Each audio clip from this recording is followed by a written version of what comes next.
G'day mate, and welcome to Capital History with me, Jenny. Today I want to talk about the brand new update that just came out, version 4.13. But before I get into that, as always, I'd like to borrow a like. I like to borrow a like, just like to borrow a like earlier in the video. And then if you're not happy about the update, you're not happy with the devs, you're not happy with the video, you're not happy with anything, by all means you can have your like back. But today I want to talk about some of the changes. So the first change we have right in front of us is the brand new building, the brickworks. The devs noticed through Let's Plays, through questions, through forums, the devs have been actually very, very good at paying attention to many of the questions that popped up, that people are having issues with concrete slabs early game. So the devs looked at that problem and they decided, you know what, we could probably do something to fix that. So they added a brand new building, a brand new recipe, and that being concrete bricks. Concrete bricks requiring a little bit of dirt, a little bit of coal, a little bit of water will give you some bricks. Now you may ask Jenny, why the hell do we need bricks? We've already got concrete slabs. And the answer was, well, concrete slabs. Concrete slabs was the actual answer. Concrete slabs was a perfectly good recipe. It just required you to have either stone to turn to crushed stone or have slag to turn to crushed slag. The problem is, if you're not spending the iron, you had no slag, and if you're not digging enough rock, because you're digging through like the middle of an iron patch, the middle of a coal patch, you're just not doing that much digging, you just didn't have enough rock to turn stone to turn to crushed stone. So the devs decided, you know what, we can probably fix this, and we can fix this with, well, a new building making some basic bricks. Now, as far as the bricks are concerned, they really only go into the very first construction part one, and it's a 1-for-1 replacement. You can't avoid concrete slabs for the whole game. You could use bricks for the whole game using dirt, but you're probably going to have an issue with running out of dirt. You can use compost, but you're probably going to run out of dirt eventually. At the same time, concrete slabs, well, the recipe for that was actually improved. Well, not the recipe, the technology was changed. You can actually get the efficient concrete right from earlier in the game, because you don't have to do the inefficient concrete slabs. So it's a little bit more efficient to get concrete slabs up and running, which is going to be good for all of those that were experienced and also are happy to jump through and jump straight into concrete slabs. So there's that as well. They are one of the big changes for early game, new players. On top of that, you may see on the left hand side of the screen, we have the tutorial list. The tutorial list has been thoroughly revamped, thoroughly done again, I guess is probably the best way of putting it. It's now completely objective based. That's the words I'm looking for. It's now objective based. So you have a lovely little list on the left hand side where you need to go through and tick off the items, and as you tick off the items, you complete one set of objectives. The game will actually give you some bonus resources, which I love the idea of. It's going to help new players get into the game. On top of that, one other thing the devs did work on at the same time is the static tutorials, which honestly, I've been playing since the alpha. I noticed a lot of them still had the original alpha graphics in them. They have also been thoroughly updated, which is very, very good, because sometimes the pictures didn't quite match what was in game. They were close enough, but they weren't a 1-for-1 match. They have been thoroughly updated, brand new pictures, also a whole lot less text. Because we all like pictures. We're all very good at reading pictures, not so good at reading text. I can affirm to that. There are many, many games I've played for a number of hours and realized that I haven't read a tooltip for a very, very long time, which would have made my life so much easier. So that's another major update into the early game. Next on the list of changes is Refugees. We all remember when we went out with Mr. Shippy, we went out and we were looking for new areas, new things to explore. We would constantly find refugees out on the map. And of course, they would unfortunately jump on our ship. They'd jump on our ship. We couldn't throw them overboard because the game didn't let us. That's an entirely different game, probably something closer to RimWorld. We would be stuck with these refugees. And that was semi-okay, except often when we brought our ship back, we'd find out that our housing was already maxed out, and therefore they'd complain that they're homeless. Not thank you for saving us. It's like, we want a house now. So that's now been changed. You'll no longer find refugees on the world map. To counteract that, the beacon has been updated as well. The beacon will still find people as it did previously, but it had a certain number of people it would find and then would just stop working. There'd be just no more refugees you could find via the beacon. That has now been changed. It's now diminishing returns, so you will find more people potentially for a very, very long time. I actually haven't tested it, but it should be a lot easier. If all else fails, you can always do what I did and just go talk to one of the local trading partners, which seem to have a surplus of people all the time, and I could purchase them with Unity. That seemed like a great way of growing the population. I could also wait for it to naturally happen, but you know, purchasing people with Unity is always an option. Next in the list of changes is the research cube. The research cube, well, the research in general. So two things have happened. First off, the research queue, it was very robust originally. We could add multiple items to the queue, and you could queue it up really as long as you wanted. The catch was if you couldn't just say, I want to have mechanical power storage and just click add to queue, and it would add all the prerequisites. That was not a feature at that stage. It is now 100% a feature, which means I could definitely see it being a little bit easier to speedrun this game. Never know, maybe I'll speedrun this game in the future. You should leave a like for that alone. At the same time, the lab, not that I actually have one built, but the lab also got an update. Rather than it using Unity all the time, it now only uses Unity when it's actually researching something, which is going to be a big advantage to a lot of players. I know I was really frustrated that they'd use Unity all the time, whether I was researching something or not, which means I end up turning them on and off as required. Now I don't have to worry. I just leave them running, and they'll probably still consume people and workers, but I can live with the workers. They don't consume the power when they're not running, so why would they consume Unity? Next, of course, is the UI. The UI has had many updates. One of the updates I want to draw your attention to is the one on the left. Now we can have our list of different researches, different things we can do, and we can see we now have a +10 there. Now, this, unfortunately, it's not scrollable. I have mentioned to the devs, and as have a number of others, because this has been experimental for about a week now, and a number of us have played it and mentioned that I'd really like to have this scrollable, because I use this list in my Let's Play as a list of things that I'd researched but I hadn't had a chance to play with yet, as sort of a guide for both myself and also the viewer of, what we need to play with next. By the way, if you want to have a look at that Let's Play, it'll be down in the first pinned comment below. All 69 episodes of it. Yeah, we went with 69. Don't question it. It's perfectly fine. Last thing I do want to mention as part of this little section of the video is, the new map. The new map. We should definitely talk about the new map. It's a special map. I have a feeling it's got a bit of a theme going with it. And hopefully Energetic can, throw in a lovely overlay now of the full map, fully zoomed out, because, yeah, it's, it definitely has a theme going with it. Some symbolism going on here, but I just don't quite read what it might be. Yes, this is the brand new map that has been added to the game, and I do want to actually bring up the resource overlay, and it has a good amount of resources. It's also a very challenging map. I've had a look at this for a little while now, and it's not going to be an easy map to play. Now, I have already been asked, am I going to do a Let's Play? And the answer is yes. Am I going to do a Let's Play tomorrow? No. I'm about to go away for Christmas break. I get a Christmas break this year, it turns out, so I'm about to head away for Christmas break, so I'm not unfortunately not starting a brand new Let's Play of this particular map. I don't even remember what the map's called. Pira Morte, I think? I don't know, something along those lines. I do apologize, I'm really bad with names, and the name of the map has escaped me. At the same time, I do want to talk about some of the other changes that have happened for the more experienced players, and for this we're actually going to swap over to the Captain Mystery blog, because this is probably going to give you a better outline of a couple of the other features. So there's now a mod configurator. Not that I've ever used the mod configurator, but now you can actually add mods and remove mods partway through a game. Prior to that, it wasn't always possible, so it's going to be a good change for those that want to play modded. There is also, I do want to mention that there's not a guarantee that you can add or remove mods partway through a game.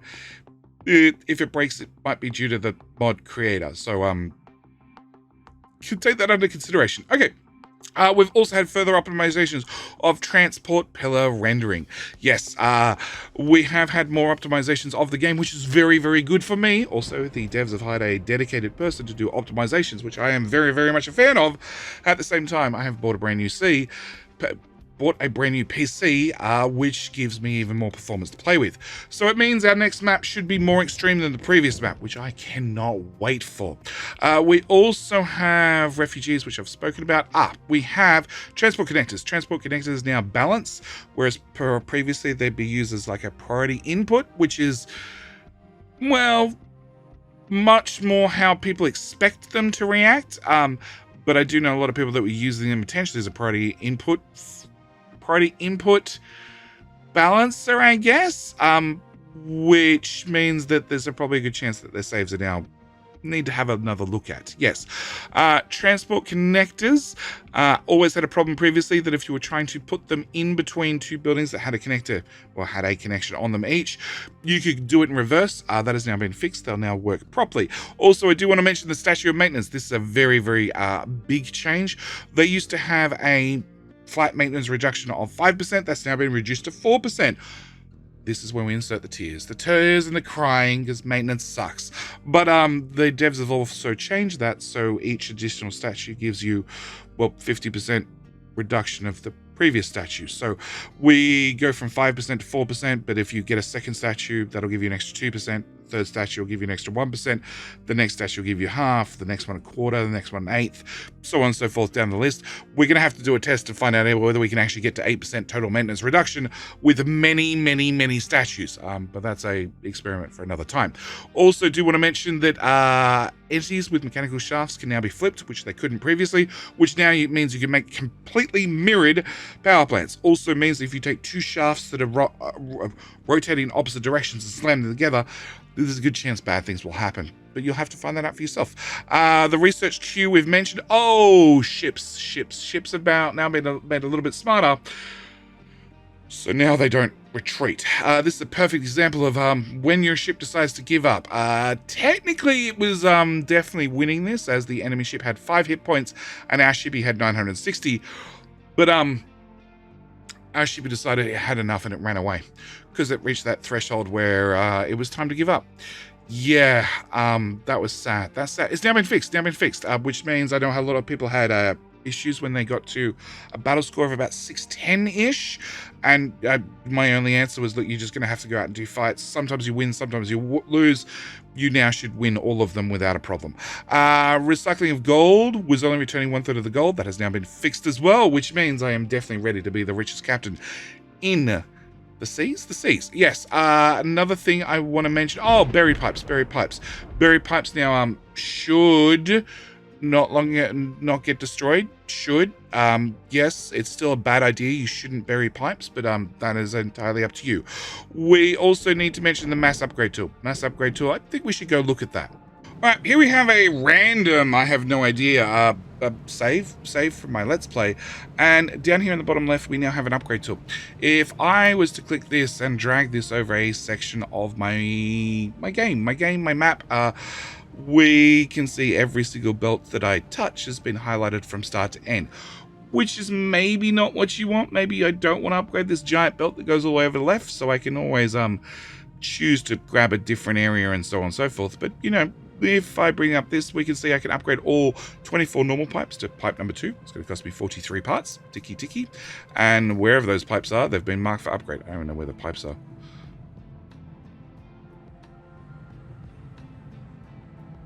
They're in there somewhere. Flat connectors from tier 1 to tier 2, which will be over here, I guess. Probably be those long belts right there. Sure, clicky. We also have U-shaped connectors, well, from 1 to 2. This is going to be all these belts in here. We know where they are. We'll click that as well. And then, of course, we have pipe 2 to pipe 3. We'll click... Oh, I'm actually toggling things on and off. Let's go with the flat connectors... let's go with the flat connectors and the U-shapes. We'll just do the belts, and then if we click the upgrade button, we can see they're all marked with a pretty new upgrade light. On top of that, if we go back in and we upgrade again, and I select roughly the same area, we can see that, look, I'm just going to do the pipes this time around, and we're going to click upgrade, and it'll tell you exactly what it's going to cost me in parts. And of course, as always, I can just swipe Unity over the top and hope that I have enough Unity and enough parts.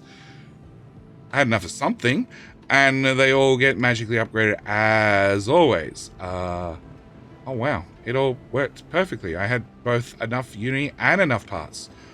Hang on. No, I don't have enough. Oh, it's actually in the process of upgrading.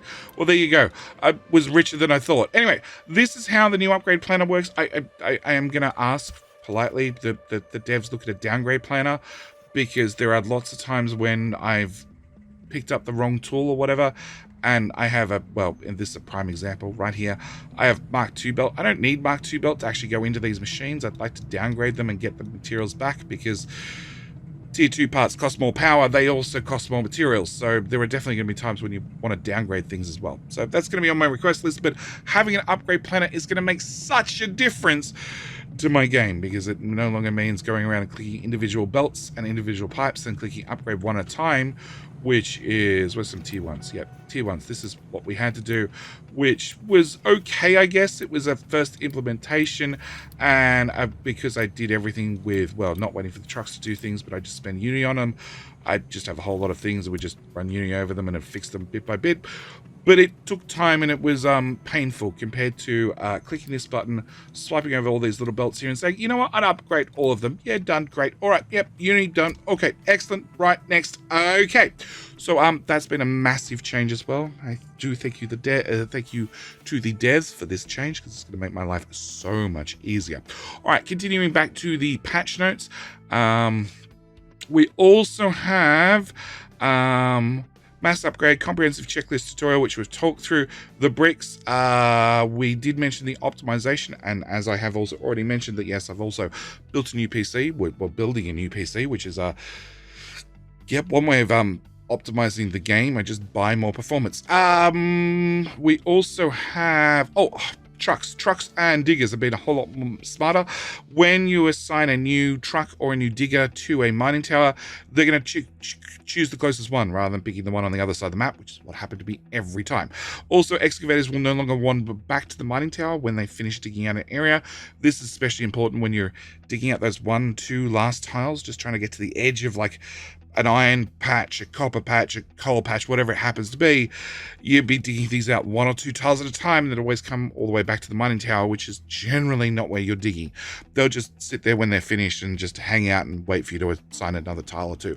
Also, dumping designations were searched from proximity of the tower, but now they're going to be searched via proximity to the vehicle. So the vehicle's going to go to the closest spot from where it picked up the stuff it needs to dump to the spot where it has to dump, rather than the closest to according to the tower, which should mean even more even dumping in the future. Also, refueling trucks used to have an issue, especially if you had the overloading edicts 1 and 2, where they wouldn't pick up a full load for the total amount of fuel they could carry. They'd just pick up enough fuel to refuel the one vehicle that they had to go refuel and drop that off, and then if they were bored, they'd go back and fill up with extra fuel for the next truck. But if they're in high demand, they just would carry the bare minimum. Now they'll hang around until they're fully loaded and then go drop all the fuel they can, whether that means they're refueling 1 digger, 2 digger, 3 digger, 4 digger, however many happens to be, till they run out of fuel and go back and refuel at the fuel station. Also, trucks and excavators now will choose to refuel or prefer to refuel at a fuel station that is assigned to their mining tower, which was hit and miss previously. It should now work properly. We also have, we've mentioned all those. We've mentioned the queuing. We've mentioned that. Oh, tree harvester logic. That was another big one. We previously had a problem where you'd mark a bunch of trees for harvesting, and then there'd be one on the side of a mountain where Mr. Cuddy Boy would go and stand beside the tree and go, boss. See this tree on the mountain? See the one half up the mountain? I can't dig it. So you know what? All the other trees that I'm standing in the middle of, I'm not going to touch, because that one on the side of the mountain, that's my next on the list, and I can't get to it. He shouldn't do that anymore. He should cut down absolutely everything. And if he can't cut down, well, if all the trees are now stuck on the side of the mountain, that's when he'll pest you, which means no more boss, which is a very, very good thing. Don't forget, we do have a proper tree replanting coming in the not too distant future. We've also had a bunch of other changes when it comes to just the whole user interface for the game. A lot of things have been polished. We also have recycling gold, which I've mentioned. I do need to mention that the shipyard collapse was not properly destroying products, potentially causing the permanent radiation issues. So I released a video some time ago how to delete nuclear waste. Well, it turns out there was a small issue that if you after they patched it, that if you deleted your nuclear waste, there was a chance that your whole island would become permanently radiated. The good news is they fixed that. The bad news is I need to work out a new way to help you guys delete your nuclear waste, because that's what I'm here for. Also do want to mention the transport connectors now return products to the shipyard when destroyed. instead of destroying them, which is very, very good because you get those products back, and some of them are very, very expensive. The bad news is just accept that your shipyard's going to have even more junk in it than it ever did before. With that said, that is pretty much the big highlights of the patch. But as you can see, there is a number of lines, a number of updates. This particular patch has over 100 lines worth of updates. And don't forget, we do have a patch due out Q2 of, well, this year coming, 2023, which is going to feature the map editor, also the tree replanting, updated graphics, new recipes and buildings.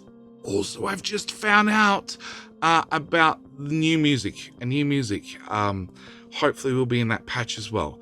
So there's a number of things coming to Capital Ministry. Now, you're going to be asking me, JD, you have this wonderful island of pirates, and you want me to play on this brand new island that features pirates. And I'd love to play on the brand new island that features pirates, but I'm unfortunately about to go away on holidays. So I'm not ruling out a Let's Play for early in the year. I do suggest you click the subscribe button if you haven't already, so you're definitely notified when that Let's Play happens. Yep, when that Let's Play happens, because I do think I'm going to be starting off on Pirate Island, unless the new map comes with the new update that's due for Q2. I'm not saying when we're starting the Let's Play. I do know I do want to start a new Let's Play. When it's going to be is going to be the question. I honestly don't know.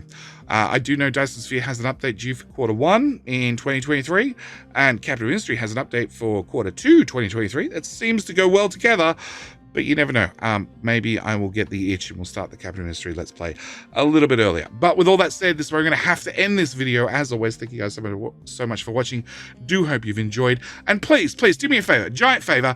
Can you leave a like on the video? It's very, very important. The devs actually swing by and look at my videos, and they appreciate it. I appreciate it when you leave likes there, because it means I'm doing a good job, and hopefully they're doing a good job. I know they're doing a good job. Let's be honest. I know they're doing a good job, but hopefully I'm also doing a good job. Anyway, with all that said, thank you for watching, as I said, and I'll see you in the very next video. Hopefully, Captain Ministry, Let's Play. All right, that's it. I'm out. Bye.